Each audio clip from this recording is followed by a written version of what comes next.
Grabatzen ari garen unean gaueko 11:00 lau minutu igaro diren honetan, Realak eta Las Palmasek anoetan jokatu duten iESPOS Ligako 17. jardunaldiko norgehiagokaren analisia egingo dugu.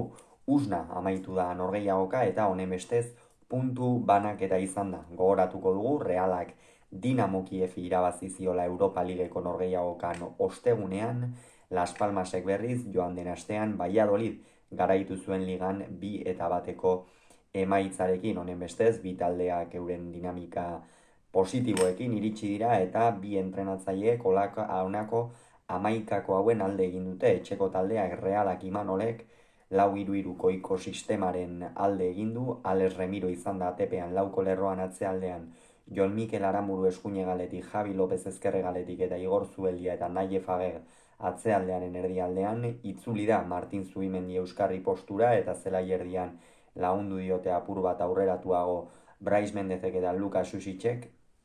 Eta goian ezkerraldetik Sergio Gómez, eskuinaldetik Take Kubo eta goian Mikel Oyarzabal. Las Palmasek berriz Diego Martínez entrenatzaileak honako jokalarien aldeko apustua egin du.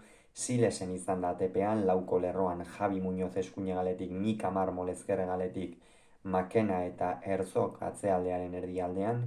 Euskarri bikoitza osatu dute Dario Esugok eta Kirianek, erdipuntan izan da kanpaina, Moleiro ezkerraldetik, Sandro eskuinaldetik eta goian Jaime Mata. Partida orokorrean esango nuke bat ere ritmorik gabea izan dela. Lehen da biziko minututik epaia Melero López izan da, gaurkoan epaiak zer esan handi xamarra eman duela esango nuke. Baina hasieratik partidaren erritmoa oso motela izan da. Egia da, bi taldeek izan dituzte euren uneak, Realak baloiaren jabetza izan duenean ahalik eta azkarren Take Kubo eta Sergio Gómezen hegalak bilatu ditu. Gaurkoan Martin Zubimendi behar bada Realaren baloi irteeran ez da beste batzuetan bezain protagonista izan, eta hori nik uste talde txuri urdinak ere faltan somatu duela, baina gaurkoan ez du eguna izan, batzuetan normala izaten da ez, aurrekoan ere zalantzan zen jokatuko zuen edo ez, azkenerako minuturi gabe geratu zen Dinamo Kieven aurka. Gaurko berreskuratu da, baina ikusi da behar bada oraindik ere ez dagoela bere txispa handienarekin, eta pentsatzen du jada Zeltaren aurkako norgehiagoka horretan jada behin berriz partida bai jokatu eta lehiaren erritmo hori hartzen duenean berriz ere topera izango dela Martin Zubimendi hor. Las Palmasek bi aukera oso garbi izan ditu, batean Martin Zubimendi sekulako harrika da bota dio Alex Remirori. Remiro ez da irten, Las Palmaseko aurrelari batek hartu du eta hor eutsi egin dio kaskantearrak, eta azkenerako azpitik baloia atera du. Hor sekulako arriskua sortu du Las Palmasek. Gero beste batean ere Igor Zubeldiaren eta Naye Fager den akats batez atzealdeko lerroa ez zegoen behar bezain ongi kokatuta, eta horren ondorioz hori baliatu dute kanariarrek eta iaia beste gol bat egin dute, baina hau ere Alex Remiro atera du. Beraz, esan daiteke gaurko Realeko jokalaririk onena Alex Remiro izan dela, naiz eta Las Palmasek izan duen lehen aukera horretan erru handi xamarra izan duen. 25. minutuan Realak bere biziko aukera izan du. Mikel Oyarzabali baloia aske geratu zaio area barruan, Las Palmaseko atzealdeko inorretzegoen bertan, eta Ibartararen jaurtiketak eskua iran jodu, kruzeta deitzen zaion horretan jodu, eta ondorioz ez da golik izan, eta benetan hori sekulako aukera izan da Realarentzat, Realaren partidako aukerarik garbiena esango dugu.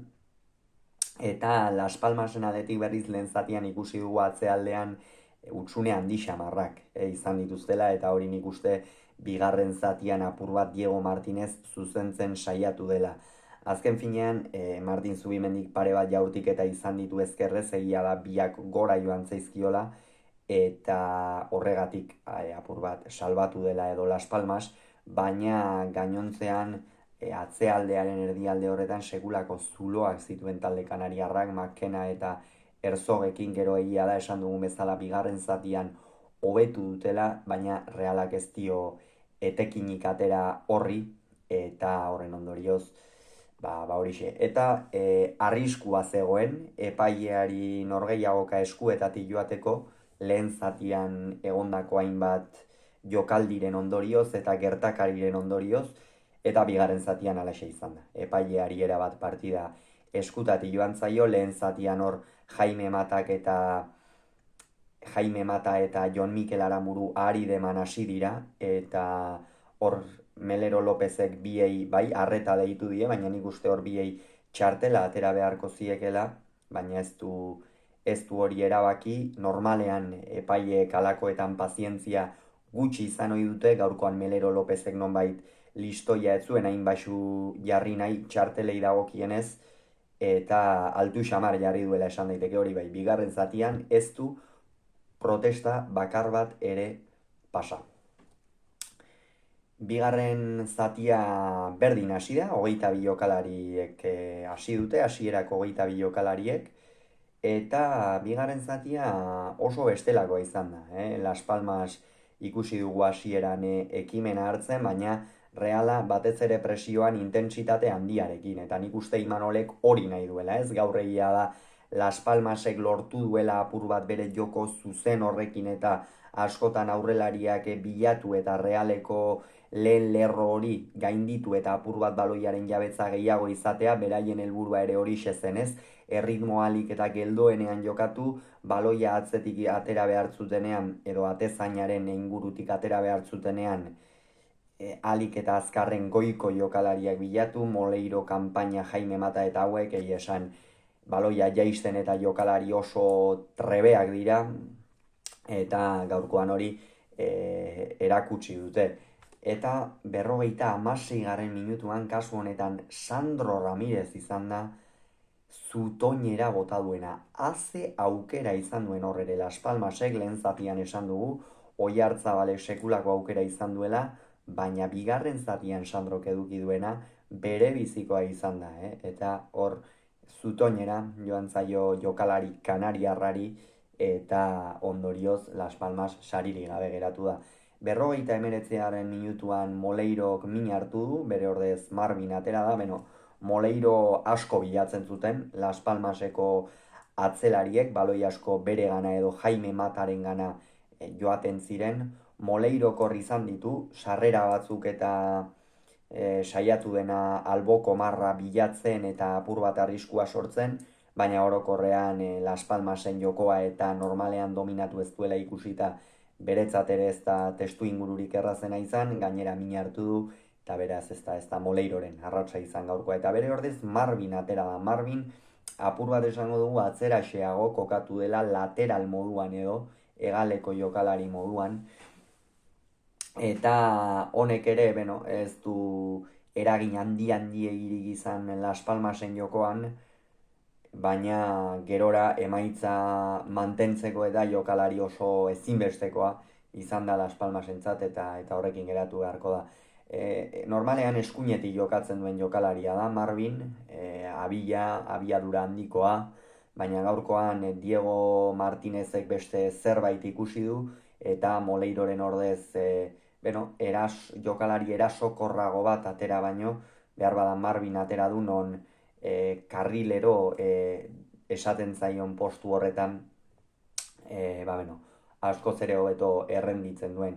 Eta minutuak aurrera joan ala jokoa ere eteten ari zen, Melero Lopezek asko eten du jokoa gaurkoan, egia esan ez zait bat ere gustatu epailearen kudeak eta hori, eta 67. minutuan Realak aldaketa bikoitza egin du, Brais eta Kubo kendu ditu, eta Olasa Asti eta Barrenetxea sartu, Take Kuboren partida zer esan, gaur ez duela bere arratsa izan, ohiko legez saiatu da, ohiko legez ia une oro bera bilatzen zuten, eta gaurkoan gainera Ander Barrenetxearen abiadurarekin, gero Barrenetxea atera du, baina esan nahi dut, eskuinalde ezkerralde horretatik Anderren abiadura hartu nahi ezkero edo, gaurkoan Realak ez zuen beste aukerarik Take Kuborekin jokatzea baino, Sergio Gomezek bai hor egal horretan jokatzen du, erasokorrago edo atzera alderago, baina nik uste hor hobekien ulertzen zuena edo Take Kubo izan dela, saiatu da, baina sari gabe Take Kubo gaurkoan ere.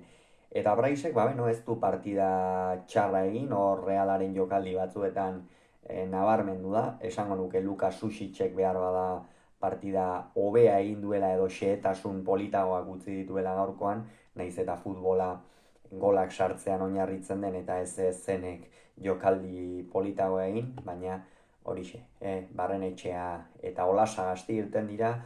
Anderren partida, egia esan ikuste hemen Imanolek hanka sartu duela. Take Kubo iruditzen zait ia partida guztietan jarrita izan behar duzun jokalari bat. Beti desberdintasunak markatu ditzakelako.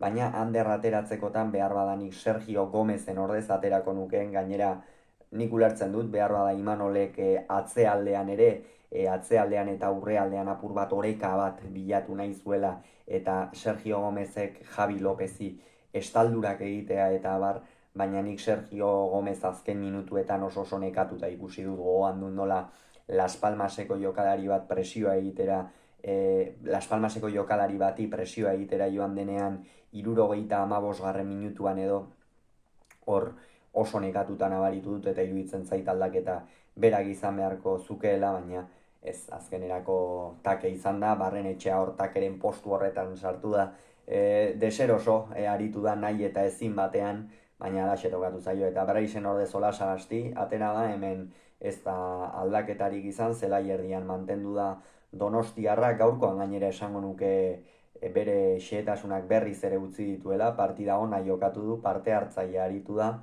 nahiz eta ez dion Realari gola egiteko eman edo. Eta 72. minutuan Jaime Mata kendu du entrenatzaile Galiziarrak eta Benito Ramirez sartu. Egia esan Jaime Mata, badakigu ze klasetako jokalaria den, zakur zaharra da Jaime Mata, eta gaurkoan hori ere erakutsi du. Realeko jokalariak euren honetik irtetea zen baloirik gabe eta psikologiarekin jokatuz Jaime Mataren helburua, hainbatean ez duela lortu esango dugu. Bere ordez Benito Ramirez irten da, baina ordurako da Las Palmas ia erabat defentsan ari zen, erasorako oso proposamen gutxirekin, eta norgehiagoka irabaztera atera dela esan daiteke hor Diego Martínez, baina gauzak diren bezala ez die eman, ez da. Eta azkenik ez, gero 73. minutuan ere kanpainak utzi du Zelaia eta McBurney sartu du. Egia esan kanpainare oso desagertuta ikusi dugu gaurkoan, aspaldian Levanten eta ibilitako jokalaria, gaur egun Las Palmasen dabilena, baina gutxi ikusi dugu. Las Palmasek askoz ere gehiago jokatu du hegaletatik Moleiroren eta Sandroren abiadura baliatuz, eta apur bat kanpainaren postu hori umezurtz geratu dela esan daiteke. Gerora, Realak beste bi aldaketa egin ditu, kasu honetan Javi Lopez eta Mikel Oyarzabal kendu ditu. Ulergarria, Javi Lopez kendu izana, gaurkoan ere erasoan gutxi ikusi dugu, bat ere arriskurik sortu gabe, eta asko dauka hobetzeko Javi Lopezek. Eta Mikel Oyarzabal ez ere esan, hor kruzeta esaten zaion horretan jo du baloia, hori suerte apur bat gehiagorekin gola izango zatekeen, baina ez da horrela izan, eta ez du partida kaskarra jokatu, beti bezala taldea defenditzen, ongi presionatzen, baina horixe gaurkoan punteria falta hori nabaritu zaio, eta Haien eta Oskarson irten dira. Haienen partida esango dugu azken minutuetan atera da Etxauriarra, jada Las Palmasen lerroak oso ongi kokatuta zeuden eta asko kosta zaio, haieni atzealde horretatik ateratzea, baina nola latarteka lortu du erdiraketaren bat edo beste ipintzea, baina arrakasta handirik gabe. Eta 85. minutuan ere Javi Muñozek eta Sandrok utzi duten horreiagoka. Javi Muñozek hor eskuinalde horretatik esango nuke lan handia ikeragarria egin duela, batez ere bere aldetik pasatzen ziren ia baloi guztiak eta bera jartzen zituen goian. Gero erasoan behar bada Las Palmasen proposamena ere etzen hegaleko jokalariak erasora joatea, baizik eta behar bada gehiago izango zen nola baitean oreka hori mantendu eta horregatik atzealdekoak erabat sakrifikatu atzealde horretan, eta bere horrez Loyoda izatera du, erdilari bat, esan harritu nau, baina honek ere ausartzerako jada Las Palmas bereak eginda zen, eta Realaren menturan aritu da azken minutu horietan, eta Sandro kendu du, itzulera berriz ere, Sandrok ez zuen etapa ona izan, ez zuen sorterik izan, Realean inondik inora ere, gaurkoan fin aritu da, protagonista izan da, Las Palmasenia kontraeraso denak berak gidatu ditu, zutoinean jo du, eta horixe, bera izan da nik uste, Las Palmaseko jokalaririk onena, eta bere ordez Manu Fuster irten da, horixe, honek ere ez du ezertarako aukerarik izan. Honen bestez, sailkapena horrela geratu da, Reala 7. postuan da 25 punturekin, aldiz Las Palmas 14. postuan da 19rekin, jeitsieratik 5 puntura, zenbat aldatu diren gauzak, Luis Carrionetik Diego Martinezera. Hauxe beraz esan beharrekoa, hurrengoan gehiago izango zuen, bitartean izan agur.